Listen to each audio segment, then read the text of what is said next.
दोस्तों, कभी कभी हमें लगता है कि हमें बहुत जिम्मेदारी मिली है, इससे छुटकारा कैसे पाए। अगर आप जिम्मेदारी या नकारात्मक विचार से मुक्त होना चाहते हैं तो यह कहानी अंत तक जरूर सुने। मैं आपको आश्वासन देता हूँ, अगर यह कहानी आप अंत तक सुन लें तो आप तनाव मुक्त हो जाएंगे। एक व्यक्ति बहुत दिनों से तनावग्रस्त चल रहा था, जिसके कारण वह काफी चिड़चिड़ा तथा क्रोध में रहने लगा था। वह हमेशा इसी बात से परेशान रहता था कि घर के सारे खर्च उसी को ही उठाने पड़ते हैं। पूरे परिवार की जिम्मेदारी उसी के ऊपर है। किसी न किसी रिश्तेदार क्या उसके यहाँ रोज आना जाना लगा ही रहता था। उसे बहुत ज़्यादा खर्च करना पड़ता था। इन्हीं बात को सोच सोच कर वह अक्सर काफ़ी परेशान रहता था। अपने बच्चे को अक्सर वह डांट देता था तथा अपनी पत्नी को भी ज़्यादातर किसी न किसी बात पर झगड़ा करता ही रहता था। इसी तरह समय गुजरता गया। वह सोचने लगा, मैं जिम्मेदारी से कब मुक्त होऊंगा।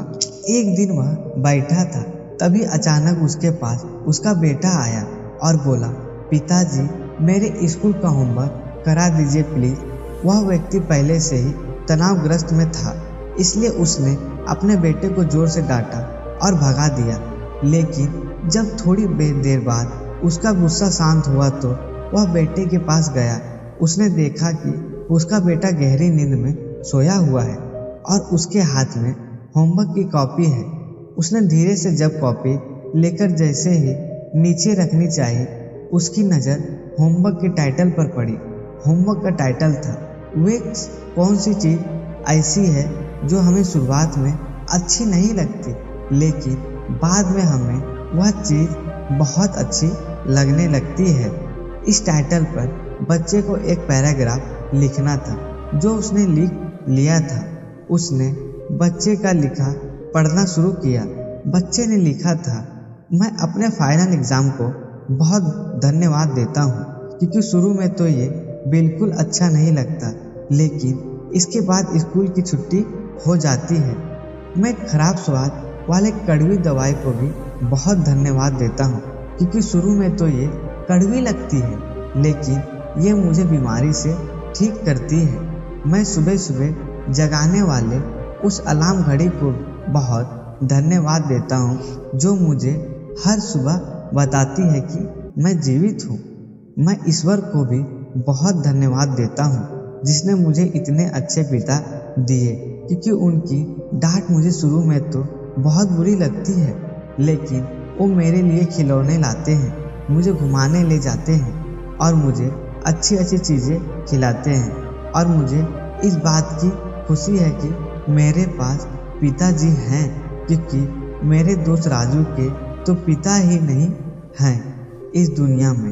बच्चे का होमवर्क पढ़ने के बाद वह व्यक्ति जैसे अचानक नींद से जाग गया हो। उसकी सोच बदल सी गई। बच्चे की लिखी बातें उसके दिमाग में बार बार घूम रही थी, खासकर वह अंतिम वाली लाइन। उसकी नींद उठ गई थी।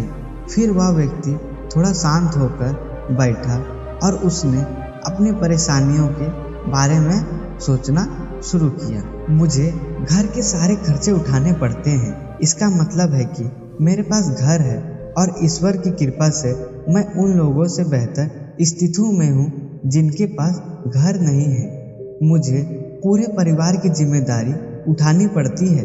इसका मतलब है कि मेरा परिवार है, पत्नी, बच्चे, और ईश्वर की कृपा से मैं उन लोगों से ज़्यादा खुशनसीब हूँ जिनके पास परिवार नहीं है और वो दुनिया में बिल्कुल अकेले हैं। मेरे यहाँ कोई ना कोई मित्र या रिश्तेदार आते जाते रहते हैं। इसका मतलब है कि मेरी एक सामाजिक हैसियत है और मेरे पास सुख दुख के साथ देने वाले लोग भी हैं।